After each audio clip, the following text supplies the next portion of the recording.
sebenarnya uh, kesulitan mereka itu value creation itu nomor satu. Yang gue rasain karena orang-orang yang umurnya lebih muda tuh nggak terlalu kesulitan adapt AI, yang lebih tua yang lebih susah.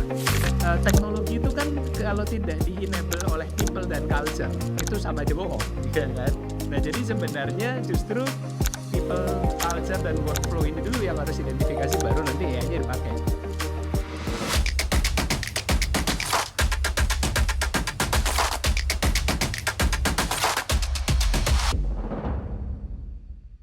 Oke, langsung saja ini dia untuk sesi yang pertama bersama Mas Gulam, dipersilakan. Oke, mungkin aku akan tanya dulu kali ya ke audiens, siapa yang takut pekerjaannya diambil AI?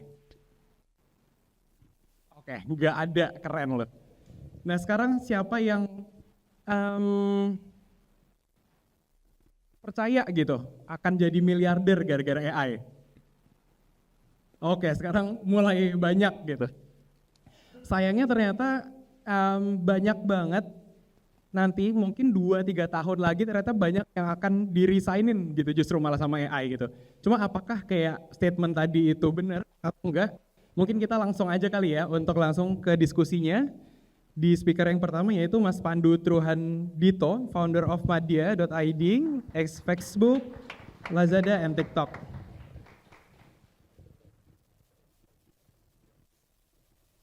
Oke, dan founder kedua yaitu Mas William Jakfar, founder of Belajar GPT, ex TikTok, and Lazada. Luas. Dan yang terakhir ada Mas Andin Rahmana, sekaligus sebagai Academic and Community Manager di Purwadita.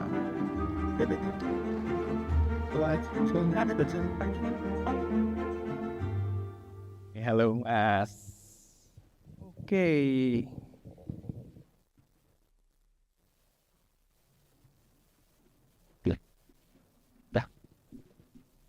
Oke, mungkin dari Mas Pandu dulu kali ya.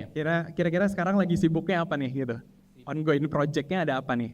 Ya, timnya adalah membangun Madya.id. Jadi mungkin kalau dikit buat teman-teman yang baru pertama kali dengar, by the way, bannernya di sana, sini saya juga di sana, pengen ngobrol soal Madya.id nanti bisa ngobrol.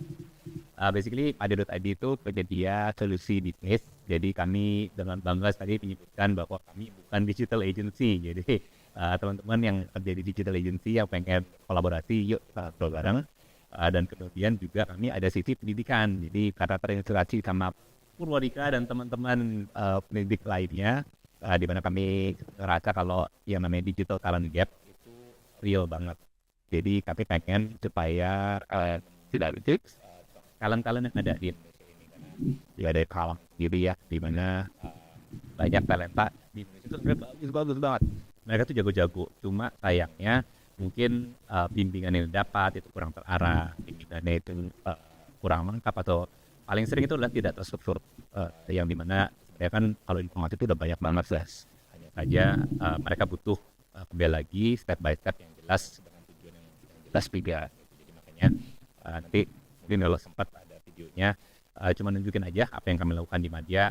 Kami memberdayakan talenta yang ada, contohnya beberapa virtual assistant yang bergabung sama komunitas kami, mereka ujung-ujungnya bisa melayani klien dengan lebih baik. Salah satunya mereka juga bisa ngelakuin automation sekarang, dari yang tadinya virtual assistant aja, sekarang mereka bisa bikin semacam kayak lead nurturing berdasarkan dari automation. Kira-kira gitu Mas. Oke,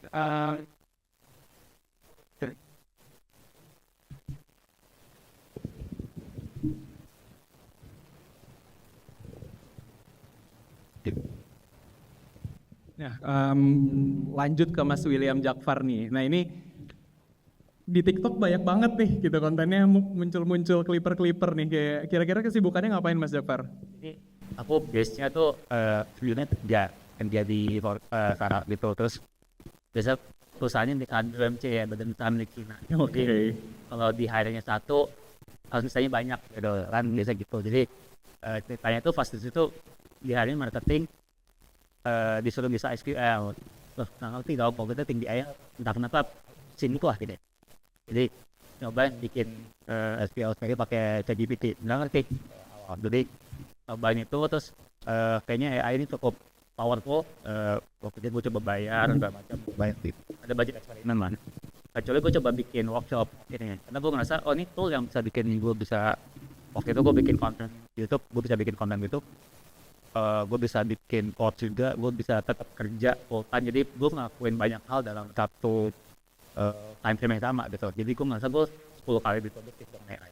Jadi gue bikin platform belajar BPT, ngajarin orang cara manfaatin AI lah buat orang-orang yang gaptek sebenarnya. Karena base gue bukan IT, tapi gue tiba-tiba bisa bikin coding, bisa automation, bisa bikin script segala macam gitu. Jadi itu yang gue ajarin.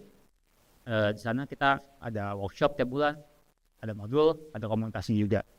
Jadi berusaha nge-embrace lah kalau sekarang tuh dunia udah berubah dan kita juga gak terlalu banyak bahas tentang apa yang bisa AI bantu di sekarang, tapi apa yang kerjaan baru apa yang bakal muncul ke depannya, itu yang kita siapin. Jadi ya.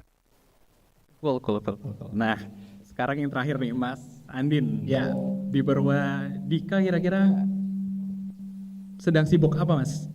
Sebagai lembaga pendidikan digital sejak tahun 87, nah pendidikan digital itu kan ada terus ya. Kalau dulu masih komputer desain pakai MS-DOS itu memang udah kita ajarin dari tahun segitu. Nah sekarang dengan perkembangan waktu itu digital marketing, 2 UX design, data science, web development, dan sekarang AI, ini jadi lebih banyak bikin program-program baru yang berhubungan dengan AI juga gitu. Jadi sekarang semua company kan pengennya bisa AI gitu ya.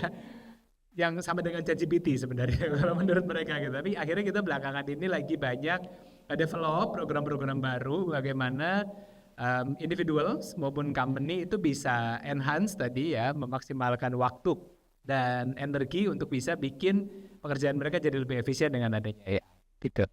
Oke, kita kan dari tadi udah ngomongin nih gitu ya soal AI di company, di workflow dan lain-lain gitu. Cuman kayak biar nggak jump into di langsung gitu topiknya gitu. Kayak kita coba deh kayak deep dive lagi kayak sebenarnya kalau misalnya dari mas-mas ini tahu nggak sih kayak sebenarnya fear yang berkembang di masyarakat itu apa gitu? Apakah kayak takutnya gue nanti di layoff, resign, atau kayak mungkin kerjaan AI sebenarnya nggak sebagus itu juga gitu dan masih perlu human. Itu tuh kayak fear yang bertebaran di society itu sebenarnya kayak gimana sih gitu? Mungkin dari Mas Pandu ya? Kayaknya sih memang kalau aku melihatnya itu banyak narasi yang terjadi di umum, di mana ya mungkin ada beberapa agenda dari pihak-pihak tertentu ya, yang dimana ya mereka let's say make money-nya ya ujung-ujungnya dari situ, makanya mereka juga butuh katakanlah sensasi tertentu gitu. Dimana sebenarnya kalau kita lihat dalami mungkin nanti di pertanyaan-pertanyaan selanjutnya, yang berita-berita yang terjadi itu pun juga sebenarnya ada lapisan-lapisannya lagi gitu, kenapa itu bisa terjadi. Nanti kita bahas lagi. Cuma memang karena mungkin narasi ya selama ini hanya di permukaan aja, berasanya kayak, wah gimana nih masa depan gua gitu ya. Gimana mungkin kalau di luar terutama yang tadinya mungkin merasa, ataupun di sini juga deh, yang ngerasa wah kalau udah ngambil CS major computer science gitu atau di sini TI teknologi informasi beres nih, hidup gue ke depan bakalan aman. Sekarang kayaknya not so much. Oke gitu. Oke benar-benar bahkan mungkin untuk yang dari computer science sekarang udah digantiin, bahkan kayak sekarang web development ada lovable dan lain-lain gitu. Nah, mungkin kalau misalnya dari Mas William nih gitu, kayak fear yang bertebaran tuh apa? Yang menarik tuh kalau di kita yang gue lihat di market, banyak yang pengen belajar AI itu yang justru umurnya above 40, yang lebih tua, bukan yang lebih muda justru. Karena mungkin mereka ngerasa relevansinya udah mulai kurang, makanya mereka pengen belajar. Jadi di Belajar GPT itu kita sering ngobrol sama orang, kebanyakan problemnya tuh teknikal banget, kayak lupa password atau kayak gak tahu email yang dia daftar tuh apa. Jadi kita perlu bantuin kayak gitu. Cuman kerasa mereka tuh ngerasa ketinggalan dan pengen tahu ini apa. Jadi drive belajarnya tuh tinggi banget. Cuman emang mungkin informasinya terlalu cepat ya bertebaran. Jadi kayak bertubi-tubi dapat gitu. Jadi mereka bingung nih, gue kalau mau adapt harus mulai dari mana sih. Jadi ketakutannya ada, dan ketakutan itu nggak disambut dengan informasi yang ngebantu lah gitu, malah kayak wah kayak over lah gitu, kebanyakan informasi. Berarti seharusnya yang bener tuh belajar AI paling awal nih, dari yang kayak katakanlah itu tadi gitu, kayak di TikTok, di Instagram, semuanya tuh kayak kalau misalnya nggak pakai AI lo akan ketinggalan dan lain gitu. Itu tuh paling awal banget gitu. Mungkin dari teman-teman gitu kayak pengen belajar AI buat kayak fluent gitu di AI itu, paling awal tuh stepnya apa? Ya, mungkin kalau dengan sekarang mungkin semua orang di sini udah install ChatGPT pasti ya. Dengan install ChatGPT aja di awal dan perlakukan itu, ada anggapan kayak gini paling umum. Level umur tuh nentuin kita pakai ChatGPT kayak gimana. Jadi kalau level let's say kayak kita udah let's say milenial ya. Milenial tuh gue masih masuk milenial dikit-dikit soal. Milenial tuh pakai ChatGPT tuh kayak kita kayak sparring partner diskusi. Tapi kalau Gen Z beda tuh. Lu Gen Z kan kayak temen curhat kan? Gue nggak, gue lumayan. Kayak curhat, gue lagi problem nih sama cewek gue gini, gue lagi problem sama siapa segala macam. Jadi kayak mereka tuh lebih adapt gitu. Yang gue rasain sekarang orang-orang yang umurnya lebih muda tuh nggak terlalu kesulitan adapt AI. Yang lebih tua yang lebih susah. Padahal mereka menjadikan ChatGPT atau AI itu sebenarnya bener loh harusnya teman diskusi. Cuman mungkin banyak teknologi yang mereka kan kayak jam gitu loncat ya. Jadi dari web misalnya nggak sempat ke mobile terus langsung ke AI atau apa gitu. Jadi banyak teknologi yang mereka harus adaptasikan dalam kurun waktu yang cepat gitu. Nah, ngomong-ngomong nih ya soal ChatGPT gitu, kayak Indonesia itu kemarin gue baru banget gitu ngelihat kayak data di mana Indonesia tuh jadi top 5 ChatGPT user gitu di Indo. Sementara kayak secara digital tadi Mas Pandu juga bilang gitu, secara digital tuh orang-orang Indo tuh oke banget gitu. Tapi di sini gitu ya, mungkin ini curhat sedikit gitu ya. Banyak banget tuh company yang sebenarnya malah justru belum siap gitu, Mas Andin. Nah itu kira-kira tuh gimana tuh? Maksudnya kayak kita tahu kita top 5 gitu ChatGPT, secara digital talent kita oke gitu. Cuman kenapa kok adoption-nya itu malah justru rendah banget gitu di industri mungkin? Ya, jadi ini berhubungan dengan tingkat maturity ya. Kan company-company di sini ketika pengen melihat ada sesuatu yang baru, ada buzzword baru nih, ada AI gitu kan. Dan setiap tahun pasti akan ada ya jenis-jenis buzzword yang lain gitu ya. Nah, akhirnya company-company ini berlomba-lomba untuk aku pokoknya harus punya AI. Kantor kita harus punya AI, tapi nggak tahu harus mulai dari mana, sebelah mana yang di AI-in, akhirnya AI cuma ditempel gitu ya. Tadi obrolan saya sama Mas Gulam gitu. Jadi artinya AI ini kan sebenarnya harusnya bisa meringankan, bukan menggantikan sebenarnya ya, tapi mempercepat prosesnya gitu. Jadi dengan sesuatu yang kita tidak tahu, PR kita adalah mengidentifikasi dulu nih. Karena selama ini tuh cuman yang penting ada AI-nya. Padahal bukan itu sebenarnya, tapi mengidentifikasi dulu AI ini bisa masuk di mana dan bisa mempercepat proses apa. Dan teknologi itu kan kalau tidak di-enable oleh people dan culture, itu sama aja bohong, ya kan? Nah, jadi sebenarnya justru people, culture, dan workflow ini dulu yang harus identifikasi, baru nanti AI-nya dipakai. Orang sekantor tuh pasti sudah pakai AI, tapi terbatas di ChatGPT gitu kan. Dan itu pun prompt-nya sederhana pula lagi gitu ya biasanya ya.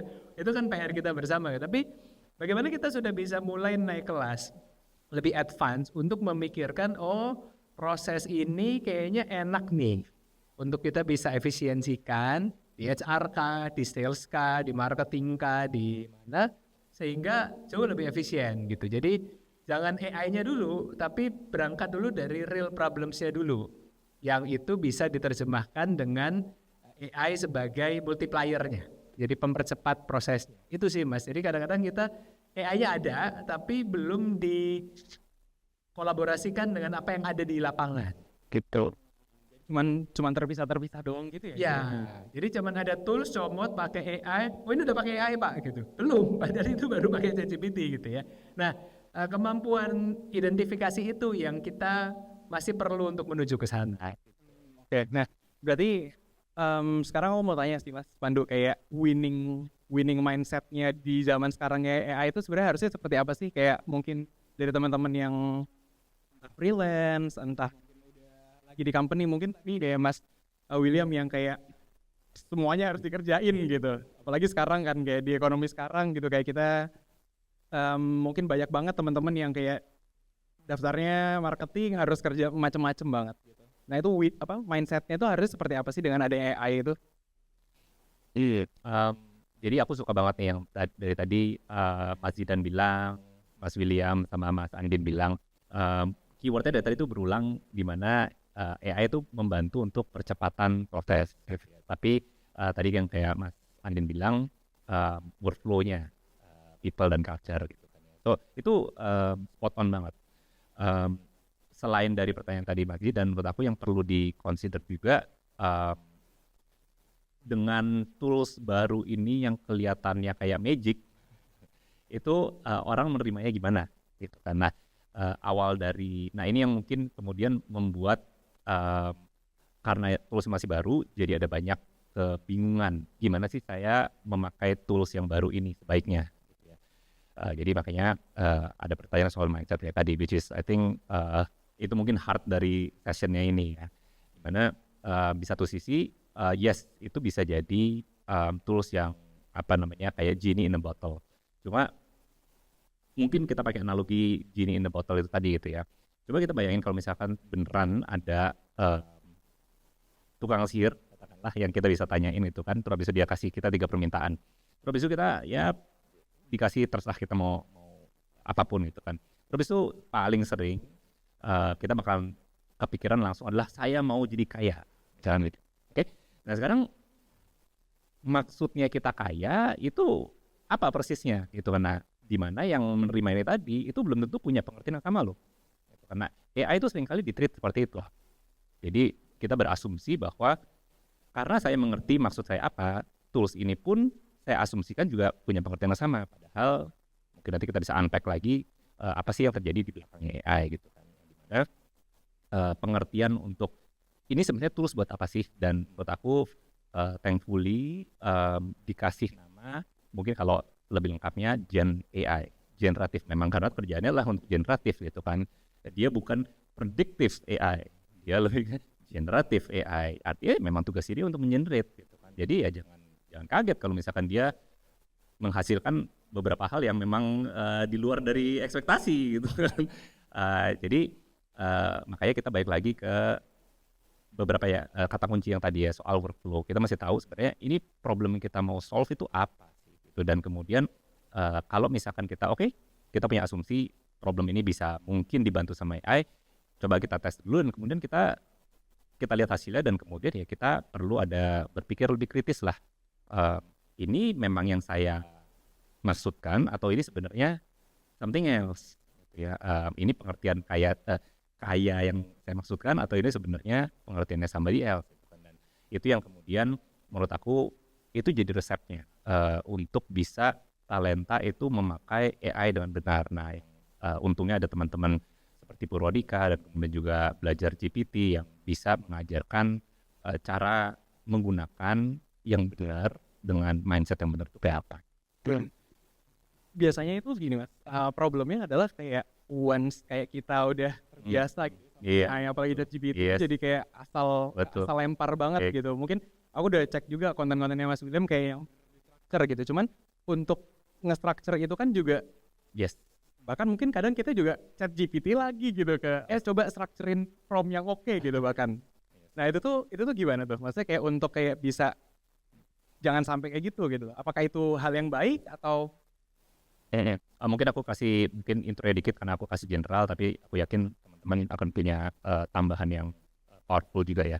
Jadi aku sangat diberkati untuk bisa ada pengalaman di global, di Asia Pasifik, dan kembali lagi tadi pas aku bilang talenta Indonesia itu sebenarnya jago-jago gitu. Cuma memang ada beberapa skill yang jauh lebih develop di luar sana yang aku rasa itu akan jadi penutup gap yang paling besar. Salah satunya itulah structure thinking.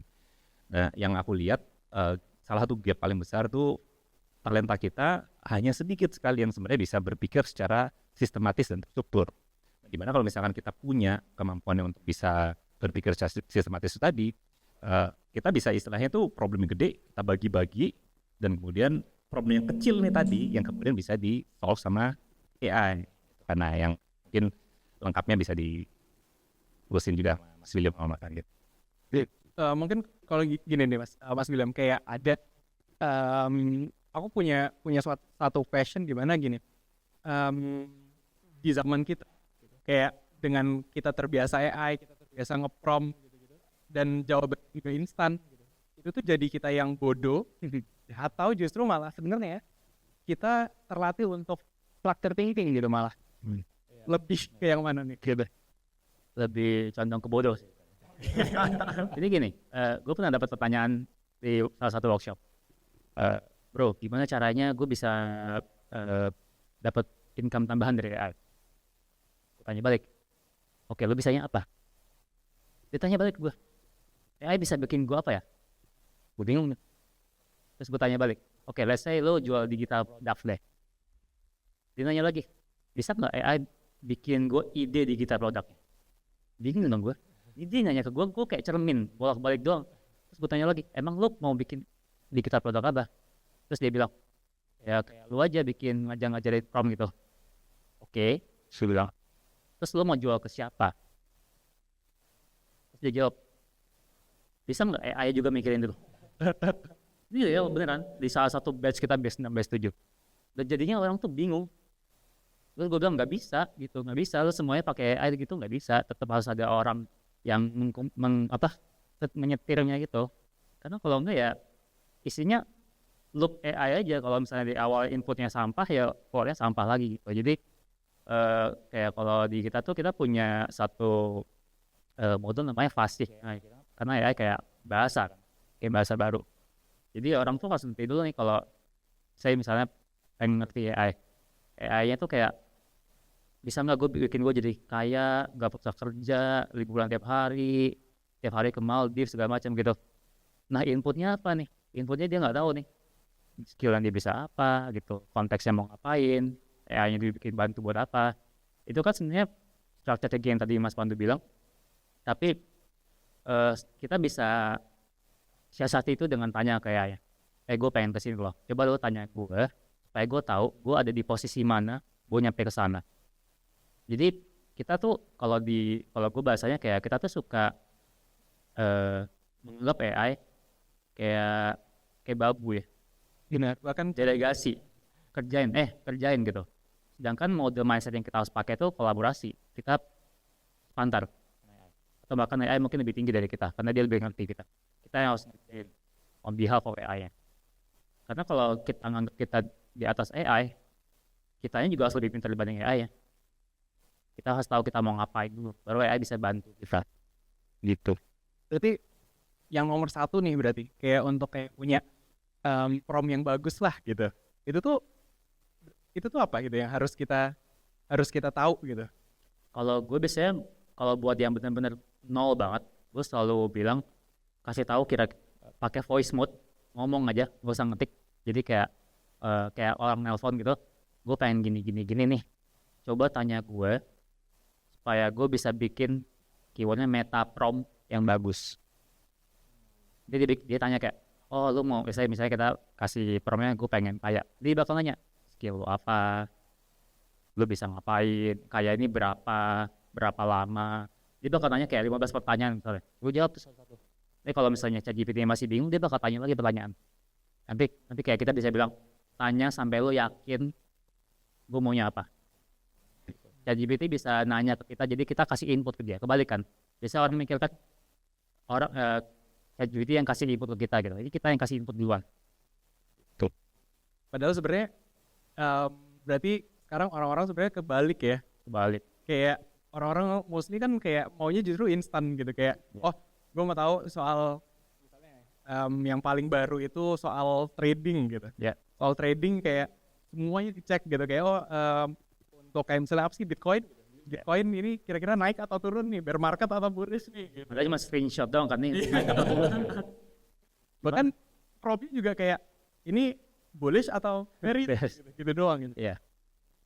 Ya susah kalau kayak gitu, gimana caranya orang bisa ngerti prosesnya pun enggak. Jadi dia nanti kayak nyalahin, oh nih nggak bagus nih hasilnya segala macam gitu. Padahal kasarnya sekarang tuh teknologi lumayan revolusi di AI, karena kita orang di Indonesia sekarang yang lagi di museum galeri nasional, tadi gue nyasar sama punya akses yang sama dengan orang yang kuliah di New York, orang yang kuliah di London gitu. Kuliah sama persis. ChatGPT Plus misalnya sama persis. Cara makainya doang yang beda. Technically level sekarang tuh semua udah sama. Orang yang S1, S2 tuh udah sama semua. Karena aksesnya toolnya tuh udah itu doang. Kita nggak ada orang yang punya AI yang lebih pintar mungkin yang available sekarang ya. Jadi gimana caranya kita bisa pakai itu tuh jadi jauh lebih penting. Oke. Berarti emang dengan adanya AI semuanya jadi lebih sama, tinggal kayak dari diri kita sendiri berarti ya. Kayak kira-kira harus ya tadi mungkin kayak dari structure thinkingnya, enggak yang treat AI as babu yang mau kayak instan kayak pokoknya jadi gitu kan. Nah, mungkin Mas Andin yang kayak lebih dekat sama industri nih gitu. Ya. Mungkin Purwadika udah banyak banget klien, kayak kira-kira itu future job-nya yang diminta para company-company ini apa nih? Mungkin teman-teman juga penasaran gitu, kayak yang mostly banyak banget diomongin sama industri itu apa gitu. Ya, jadi sebenarnya kalau kita punya beberapa program yang udah existing itu ya, itu tinggal ditambahin with AI gitu. Jadi pertama kita punya digital marketing, yang diharapkan oleh industri adalah digital marketer yang bisa utilize AI. Jadi with AI. Data scientist yang bisa with AI. Web developer, software engineer yang bisa, software developer yang bisa with AI. Visual designer, UI UX designer yang bisa utilize AI. Tapi memang belakangan ini lagi ada program baru AI engineering dan ternyata rame nih. Responnya positif gitu ya dari masyarakat dan juga dari industri gitu. Jadi memang engineer yang memang di AI, NLP and computer vision gitu. Ini memang technical banget gitu ya. Tapi artinya kita mungkin sekarang sudah punya role-nya masing-masing. Kalau saya digital marketer misalnya background-nya gitu ya. Terus saya tiba-tiba mau jadi engineer, ya masih agak jauh gitu ya. Ya udah yang sekarang digital marketing aja, tapi gimana nih semua proses digital marketingnya bisa enhance, lebih advance dengan AI. AI beneran bukan anak intern ya biasanya. Meskipun anak intern lebih murah daripada AI beneran ya gitu. Itu problem di Indo mungkin. Iya benar ya. SAS nggak laku karena AI lebih murah. Gitu.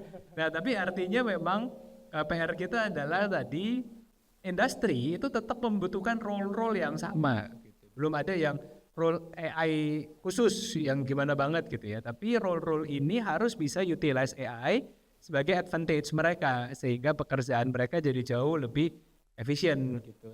Cuman memang tadi jangan hanya ada di tataran penggunaan tools AI gitu, tapi critical thinking with AI, strategic thinking with AI sampai problem solving with AI. Itu sih challenge-nya Mas Gulam.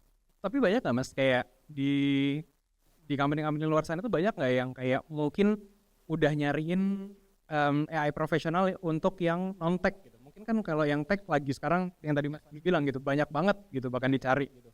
Kayak AI engineer semuanya udah ke situ semua gitu anaknya gitu. Itu jadi lahan lah buat kita gitu yang technical. Cuman untuk yang non technical ini apakah udah dicari atau emang sebatas kayak ya udah nilai plus aja gitu.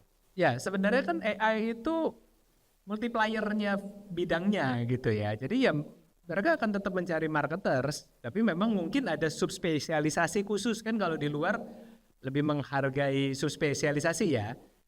Google VO spesialis gitu misalnya, yang emang khusus untuk urusin video yang dikembangkan pakai VO gitu. Karena itu pendalamannya kalau itu iniin banget akan jadi dalam banget sebenarnya gitu ya. Atau memang ada bidang-bidang yang lain yang mau ditekuni. Cuman kalau di sini kan kita generalis ya dimintanya ya satu untuk semua tadi ya gitu. Jadi emang lebih generik aja gitu. Berarti kira-kira tipsnya apa nih Mas buat yang kayak biar kita tuh dapat first move advantage gitu. Kayak mungkin kan teman-teman di sini kan kayak ya udah oke, sekarang let's say kayak gue adalah orang yang non tech gitu. Ya, terus gue bisa chat GPT. Ya. Secara structure mungkin tingginya ya oke lah gitu. Ya. Cuman apa nih gitu yang mungkin di luar itu yang kayak bisa jadi gue bisa advantage banget gitu dibanding mungkin sekarang job portal di Indonesia juga lagi kacau banget gitu. Ya. Yang bisa jadi ini gue kayak ini nih kandidat yang emas gitu Ya, dengan AI. tantangan kita kan sekarang semua orang sama-sama pakai AI tadi. Cuma pakai AI-nya untuk apa? Jadi kita tadi akan melihat porto kita itu bagaimana utilisasi AI di situ dan apa yang bisa diefisiensikan atau dimultiplierkan dari sana. Selama ini proses bikin konten butuh waktu 4 jam. Sekarang 1 jam udah bisa bikin konten yang lebih banyak 3 kali lipat. Tadinya bikin video sekian lama butuh biayanya sekian banyak, kalau ini enggak gitu ya. Dulu analisis data butuh sekian lama, dan sekarang ini. PR kita adalah portofolio kita ini harus bisa membuktikan bahwa kita bisa mengaplikasikan AI dengan tepat guna dan hasilnya nyata. Karena kan company akan membayar problem solver sebenarnya itu kan. Dan kalau kita bisa identify, ini nih masalah yang paling krusial nih untuk kita bisa tackle dengan AI, itu yang mahal sebenarnya. Jadi jangan jadi pengguna AI biasa gitu ya. Tapi emang benar-benar ngerti problemnya dengan expertise yang kita punya dan ditambah AI itu emang bisa menghasilkan multiplier effect. Nah, jangan sampai kitanya 0 dimultiply 100 tetap 0 gitu kan. Tapi kitanya 100, kita paham banget nih industrinya, bidangnya, vertikalnya gitu ya. Dikali AI-nya 100 jadi 10.000 gitu. Nah, itu PR kita yang tadi bisa mengimbangi si AI ini sehingga efeknya itu kelihatan nyata. Mungkin boleh aku simpulin kayak sekarang company gak lagi ngelihat itu ya, gak ngelihat lagi portofolio yang kayak cuman gue graphic designer Ya. udah gitu. Udah gitu. Udah kayak Tapi nggak ada impact ke bisnis gitu sama sekali, Betul. dan lain-lain nggak ada. Betul. Tapi tetap perlu kan tadi understanding core bisnisnya apa, industrinya, problemsnya. Jadi desain kita itu bisa generate sales X kali karena CTR-nya lebih tinggi kalau ditaruh di Meta Ads misalnya gitu. Nah, graphic designer yang kayak gini nih yang memang dicari karena ini ngerti nih bagaimana caranya problem solving with AI gitu. Nah, yang tadi udah nih kayak kita udah di warga kantoran gitu. Nah, sekarang di mungkin Mas Pandu ya mungkin lebih dekat sama SMB mungkin sama freelance gitu. Kira-kira itu kayak gimana nih gitu next future-nya para freelance, para small business gitu. Iya, jadi itu dua dunia yang berbeda banget ya. Aku bahas mungkin dari freelance dulu deh ya. Mungkin. Freelance itu sebenarnya problemnya itu kalau menurut aku cuma satu, karena mereka otodidak, nggak salah otodidak, cuma banyak challenge.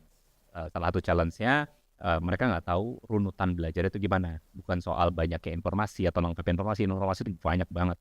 Cuma nggak tahu, satu, diverifikasi mana yang benar mana yang enggak, itu satu. Yang kedua, nggak tahu runutannya. Yang ketiga, nggak tahu konteksnya. Seringkali problem mereka di sana. Nah, mungkin tadi rollback dikit ya ke pertanyaannya Mas Didan. Kalau menurut aku, yang paling dibutuhin sama mereka itu sebenarnya pakai aja ChatGPT atau pakai yang lain. Itu untuk sebenarnya mereka bisa mendalami bisnis acumen. Dan ini nggak khusus di freelance, menurut aku generally talenta itu kurang banget bisnis acumen. Ini aku tahu gara-gara ya karena aku juga interview banyak banget orang pas ketika di corporate, dan mereka mungkin ada skill-skill bisa katakanlah digital marketing ataupun mungkin tadi design ataupun software development itu banyak. Cuma ketika mereka ditanyain, jadi gimana ceritanya apa yang kamu lakukan itu bikin saya duit, contohnya kayak gitu ya, simpelnya aja ya, nggak bisa jawab.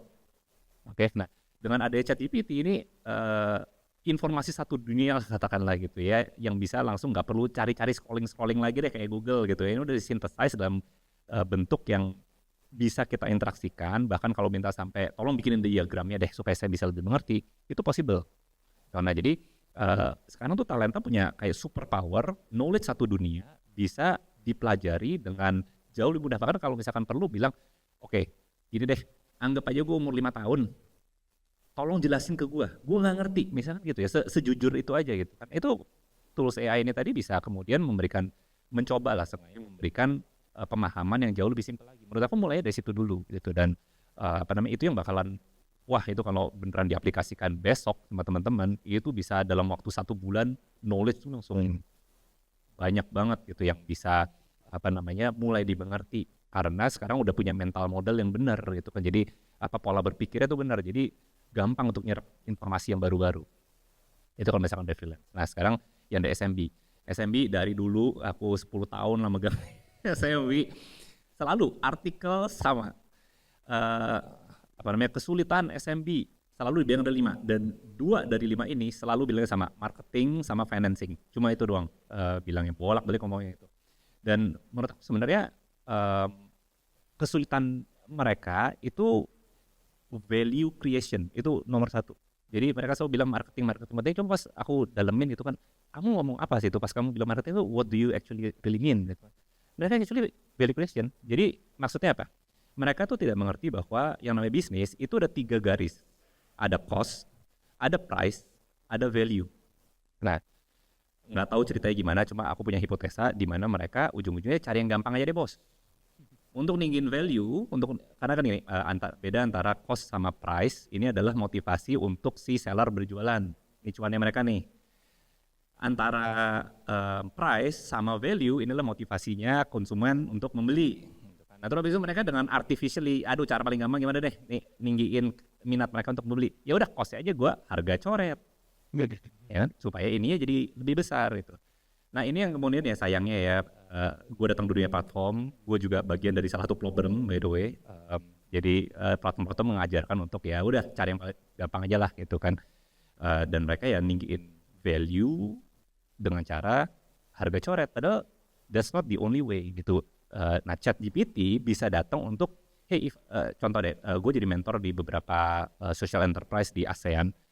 Gue kemarin mentor untuk fishing di Brunei. Mereka bikin tambak pakai IoT dan pakai AI di Brunei gitu ya. Dan kemudian mereka nanya, kita sulit banget, populasi kita kecil, cuma 450.000 orang, how do I make money more? Itu kan basically. Terus habis itu mereka mencoba untuk ekspor ke Jepang, ekspor ke Australia. Terus gue tanya, how do you make money sekarang? Oh ya, profit margin kita tipis gara-gara fishing ada 20 supplier lainnya dan kita kompetisi dengan populasi yang kayak gini sulit banget. Terus ya gue tanya ujung-ujungnya, customer lu cari apa? Sebutin tuh. Nah, pas kita ngobrol, singkat cerita, ternyata ada layer of services yang bisa ditambahin. Itu kan jadi bikin duit nggak harus artinya cari market baru. Bikin duit actually bisa lihat customer lu butuh nggak cuma ikannya doang bos, tapi mereka juga butuh untuk bahan bumbu, mereka butuh buat resep, mereka butuh buat ada resep baru dari negara lain karena mereka sedang traveling. Ini resep dari Indonesia, resep dari Malaysia, resep dari mana? Sekarang bisa dibikin di rumah. Tapi kita udah sediain nih. Kita pas anterin nggak cuma bahan baku, kita anterin sama hampir jadi, basically itu kan dengan tambahan. Dengan kayak gitu aja mereka bisa actually make cuan baru. Itu contoh gitu ya, yang top of mind banget deh. Jadi sebenarnya SMB bisa pakai AI untuk nanya, kalau gue punya bisnis kayak gini, market gue kayak gini, give me 10 ideas how to generate more revenue. Dan itu langsung dijambrekin. Bukan artinya semuanya benar, tapi minimal teman-teman gak stuck dengan gue mesti ngapain lagi ya buat ninggin cuan gue gitu kan. Gue actually bisa kasih tambahan apa lagi ya supaya value gue lebih tinggi, supaya price gue kekerek naik instead of mereka coret harga terus untuk menangin kompetisi. Nggak from zero lagi gitu ya. Betul. Di AI. Betul. Nah, dari tadi kita ngomongin soal opportunity. Nah, sekarang mungkin di Mas William ini kayak risk-nya, aku mau tanya sih sebenarnya resiko gitu, kayak dengan kita nggak ikut gitu join di AI risk-nya ini tuh apa aja Mas kira-kira? Wah, coba ya mungkin kita list ya. Sekarang kan zaman lagi susah ya katanya. Kan daya beli turun. Iya. Terus fee marketplace naik. Mungkin buat teman-teman sini yang bisnis online, fee marketplace berapa persen kan? Tadi gue baca 23-25%, tinggi banget. Jadi kita perlu, udah otomatis pasti industri bakal efisiensi kan. Dan efisiensi kalau nggak ditambah dengan ada yang menaikkan efektivitas ya decline dong industrinya. Jadi mau nggak mau sekarang semua industri itu nyari opportunity baru nih, apa yang bisa digarap. Teknologi yang lagi naik AI.